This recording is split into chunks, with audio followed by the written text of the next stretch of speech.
Professional sports have always been about the players.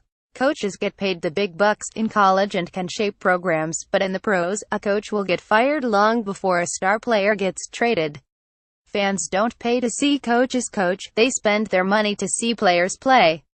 Which is why in leagues like the NBA, even the most famous of coaches will play second fiddle to the players. However, that's changing in the NBA.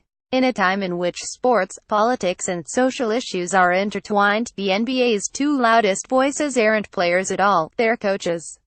San Antonio's Gregg Popovich and Golden State's Steve Kerr made headlines again this week when they used their time with the media to touch on the latest mass shooting that left 26 people dead in a church in Sutherland Springs, Texas.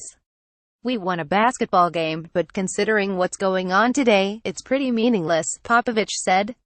"When you think about the tragedy those families are suffering, it's just inconceivable and impossible to put your head around. So I think talking about basketball tonight is probably pretty inappropriate. So you guys have a good night." Garrett Elwood Getty Images First Baptist Church is approximately 33 miles from San Antonio, and the tragedy hit home for Popovich and members of the community. And while Golden State isn't anywhere near Texas, Kerr chimed in with his thoughts on gun violence.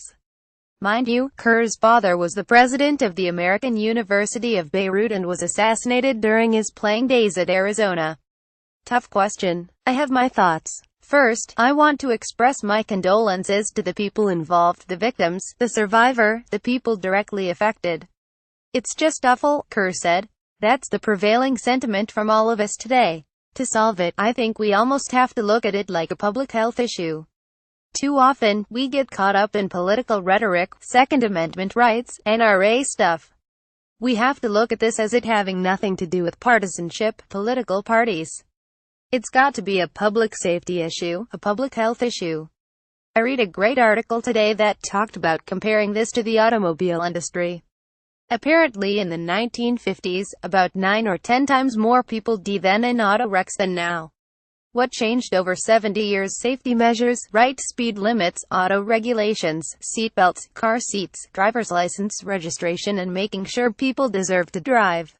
All these things are safety issues, and I think we somehow get our government cut through all the crap and get right to the point of fact, which is safety. Which means a lot of things we can do without taking away people's Second Amendment rights. Let's do the sensible thing. But our government has to lead the way, and they can't just cave into the NRA just because they want to make money, Kerr continued. They have to put people's safety and health over the interest of the gun lobby and the gun industry. Doesn't seem like it would be that far of a stretch, but for whatever reason we're paralyzed and unable to do anything to protect our citizens. It's disgusting and it's a shame. This isn't the first time we've seen Kerr Popovich be so outspoken about these kinds of issues either.